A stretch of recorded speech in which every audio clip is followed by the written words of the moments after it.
안녕하세요. 하루 필수 말씀 충전 하필 큐티 조종환입니다. 오늘 함께 나눌 하나님 말씀은 전도서 9장 1절에서 10절까지 말씀입니다. 나는 이 모든 것을 마음속으로 깊이 생각해보고 깨달은 것은 의로운 사람들과 지혜로운 사람들이 하는 일을 하나님이 조종하신다는 것, 그들의 사랑과 미움까지도 하나님이 조종하신다는 것이다.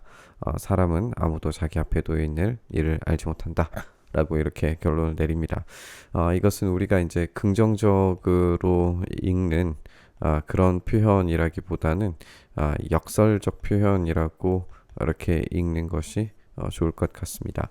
그러니까 하나님이 조종하시고 하나님께서 의로운 사람들과 지혜로운 사람들의 사랑과 미움을 하나님께서 조종하신다면 그 결과물이 우리가 생각하는 대로 권선징악의 형태로 이루어져야 할 것 같은데 그렇지 않다는 거죠. 그러니까 하나님이 조종하신다는 것을 알긴 알겠는데 하나님이 이런 곧바로 직접적인 권선징악의 어떤 일들을 행하시지도 않을 뿐더러 이 선과 악의 결과물이 동일하다라는 것을 발견하게 돼요. 이 동일한 결과는 뭐냐면 죽음입니다. 그래서 오늘 우리가 읽는 이 본문은 죽음에 대한 이야기를 함께 나누게 된 겁니다. 이제 1절은 이전까지 나왔던 내용들을 어떤 정리하는 입장처럼 보여지기도 하고 이제 새로운 어떤 주제를 시작하는 것 같은 그런 단락으로 원어에서는 시작하는 것으로 보여지는데요. 어쨌든 지혜자가 이 깊이 생각해보다라고 하는 이 지혜를 동원하여서 조사하는 이 방식 우리가 이제 계속 나눴었던 이런 것들을 동원해서 인간의 이성의 최종적 결론이 뭐냐면 인간은 선하든지 악하든지 모두 다 죽음을 경험한다라는 것입니다. 2절을 보면 모두가 같은 운명을 타고 나게 되는데 의인이나 악인이나 착한 사람이나 나쁜 사람이나 깨끗한 사람이나 더러운 사람이나 제사를 드리는 사람이나 드리지 않는 사람이나 다 같은 운명을 타고 났다. 착한 사람이라고 해서 죄인보다 나을 것이 없고 맹세한 사람이라고 해서 맹세하기를 두려워하는 사람보다 나을 것이 없다라고 이야기하면서 결과적인 이 죽음 앞에서 공평한 선인이나 악인, 착한 사람, 나쁜 사람 뭐 이런 비교의 대상들 모두가 이 공통적으로 죽음을 경험한다라고 하는 어떻게 보면 굉장히 비극적 자기 인식인 거죠. 모든 사람이 이 죽음을 인식하지 않는다면 그야말로 이제 허무한 인생의 끝을 향해서 달려갈 수밖에 없다는 걸 말해 줍니다. 모두가 다 같은 운명을 타고났다는 것, 이것이 바로 세상에서 벌어지는 모든 잘못된 일 가운데 하나다라고 이야기하고 있어요. 모두가 다 같은 운명을 타고나는 것을 잘못된 일, 악한 일이라고 설명하고 있는데 그러면 이것을 결정한 것이 하나님이시라면 하나님을 악한 분으로 이해하고 있는가 이런 질문까지 들게 되는 거죠. 사람들은 마음에 사악과 광증을 품고 살다가 결국에는 죽고 만다. 우리가 이전의 본문들과 함께 연결해서 생각해 볼 수 있는 것은 지혜조차도 물질에 의해서 오염되고 그 오염된 지혜, 오염된 지식이 이 죽음을 인식하지 못한 채 현재의 즐거움만을 추구하다가 사라져가는 아무것도 남겨지지 못한 채 허무한 결말을 맺게 된다라고 하는 이야기를 우리가 나눴었죠. 그러니까 이런 것과 이제 연결되는 것처럼 보여져요. 살아있는 사람에게는 누구나 희망이 있다. 비록 개라고 하더라도 살아있으면 죽은 사자보다 낫다. 유명한 이 전도서의 구절 중에 하나이기도 한데 살아있는 것이 죽은 어떤 더 나은 존재보다도 훨씬 더 낫다. 뭐 우리나라 속담으로 바꾸자면 개똥밭에 굴러도 살아있는 게 낫다라고 하는 그런 속담도 떠올리게 만드는 그런 속담입니다. 어쨌든 이렇게 죽음 이후에는 아무것도 남겨지지 않는 죽음 이후에는 그냥 허무한 종결만 남을 뿐인 것으로 생각하고 있다면 이 본문의 이야기는 차라리 살아있는 편이 죽은 어떤 존재 더 나은 가치 있는 삶보다도 더 낫다라고 이야기하고 있는 거죠. 살아있는 사람은 자기가 죽을 것을 안다. 그러나 죽은 사람은 아무것도 모른다. 죽은 사람에게는 더 이상의 보상이 없고 사람들은 죽은 이들을 오래 기억하지도 않는다라고 이야기하면서 이제 죽음보다 생명이 더 낫다라고 그렇게 이야기해요. 죽은 이들에게는 이미 사랑도 미움도 야망도 없고 세상에서 일어나는 어떤 일에도 다시 끼어들 자리가 없다라고 이렇게 단정하면서 죽음에 대한 허무를 얼마나 적나라하게 이야기하고 있는가를 살펴보고 있습니다. 지금은 하나님께서 내가 하는 일을 좋게 보아주시니 가서 즐거이 음식을 먹고 기쁜 마음으로 포도주를 마셔라. 너는 언제나 옷을 깨끗하게 입고 머리에 기름을 발라라. 너의 헛된 모든 날 하나님이 세상에서 너에게 주신 이 덧없는 모든 날에 너는 너의 사랑하는 아내와 더불어서 즐거움을 누리고 내가 사는 날 동안에 애쓴 수고로 받은 몫인 이 즐거움을 누려라. 내가 어떤 일을 하든지 힘을 다해서 해라. 내가 들어갈 무덤 속에는 일도 계획도 지식도 지혜도 없다 라고 이야기하면서 우리가 일반적으로 이야기하는 카르페 디엠을 이야기해주고 있죠. 인생을 즐겨라 라는 본문을 우리에게 보여줍니다.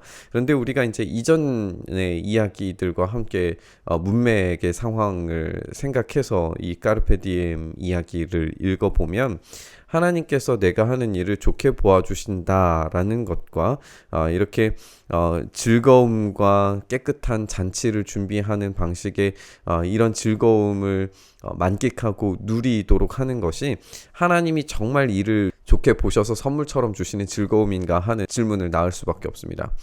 왜냐하면 하나님께서 선도 그리고 악도 똑같은 결말 죽음으로 종결 내신다면 이런 즐거움도 그리고 아픔과 고통도 결국에는 죽음에서 모든 것이 끝날 뿐이라는 거죠. 그러니까 이런 까르페 디엠 인생을 즐기라라고 하는 것도 왜냐하면 이 죽음으로 종결되는 허무한 결말이기 때문에 이 허무한 결말을 맺을 바에야 차라리 지금 인생에 놓여져 있는 지금 한순간을 즐겁게 즐기라는 거예요. 하나님께서 세상에서 너에게 주신 이 덧없는 모든 날이라고 하는 것이 이런 이야기를 더욱더 분명하고 증폭적으로 우리에게 보여준다고 생각해 볼 수 있습니다. 그래서 여기에서 하나님께서 좋게 보아주시고 선물로 주신 것처럼 보여지는 이것이 하나의 역설이 되어서 하나님께서 모든 인생들의 결론을 죽음으로 내리시기 때문에 지금 있는 그 삶을 있는 그대로 누리지 못하면 더 없는 허무가 찾아올 수밖에 없다라고 하는 그런 결론을 우리에게 보여주려고 하는 것 같습니다. 그러니까 이 장치는 우리로 하여금 훨씬 더 깊은 비극적인 인간의 상태를 보여주는 말입니다. 우리 인간의 허무함과 우리의 인간의 본질적인 상태에 대해서 이렇게 적나라하게 표현할 수 있을까 싶은 그런 본문으로 우리가 읽는 것이 좋겠습니다. 이 까르페 디엠의 이 본문은 이것이 하나님께서 주시는 선물과 같은 인생이다 라고 하는 결론으로 너무 속단해서 결론 내어서 읽기보다는 우리의 인생이 이 까르페 디엠조차도 얻지 못한다면 얼마나 더 고통스러운 인간의 허무적 결론, 이 죽음으로 도달하고 그것을 향해서 우리가 미친 듯이 달려가고 있는가. 그 착취와 그 경쟁과 그 안에서 상호 파괴적인 그런 일들이 얼마나 많이 벌어지고 있는가. 권력자들의 힘에 대한 착취, 그 안에서 착취당하는 하층민들의 이 눈물과 울분의 삶이 얼마나 더덥고 고통스러운 죽음이라는 결말로 달려가고 있는가를 즐거움, 기쁨, 누려라 라고 하는 이 단어들로 더욱더 분명하고 선명하게 보여주는 그런 역설적 본문이라고 우리가 읽어볼 수 있을 겁니다. 우리가 오늘 읽은 이 본문처럼 까르페 디엠 인생을 즐겨라 라고 하는 것조차 전도자의 시각에 의해서 매우 냉소적으로 그려지고 있다는 걸 우리가 보게 됩니다. 이런 냉소적 시각에서 우리가 배울 수 있게 되는 것은 이 전도자가 이야기하는 이런 방식의 이야기가 결국에는 우리로 하여금 우리의 인간의 본성 그리고 인간의 본질적 상태 자체가 죽음으로 결론 내려질 수밖에 없다는 궁극적 한계를 우리에게 깨워주는 그런 이야기로 읽을 수가 있습니다. 그러니까 죽음을 기억하라는 것 그 자체가 우리의 한계성을 인지하게 해주기 때문에 우리를 아주 객관적인 시각에서 볼 수 있게 만들어주는 거죠. 우리는 어떤 뛰어난 업적을 성취했다고 해서 대단한 존재가 되는 것이 아니라, 그리고 우리의 비참한 인생에서 끝난다고 해서 우리가 정말 보잘것없는 인생이 아니라, 하나님께서 그 모든 것을 허락하셨다면 그 허락하신 인생의 틀 안에서 하나님께 인정받을 수 있는 태도와 하나님께서 주시는 그 은총에 따라서 살아갔을 때에 그것을 최종적으로 하나님께서 어떻게 다루실 것인가 하는 거대한 성경의 서사를 우리가 읽어낼 수 있어야 합니다.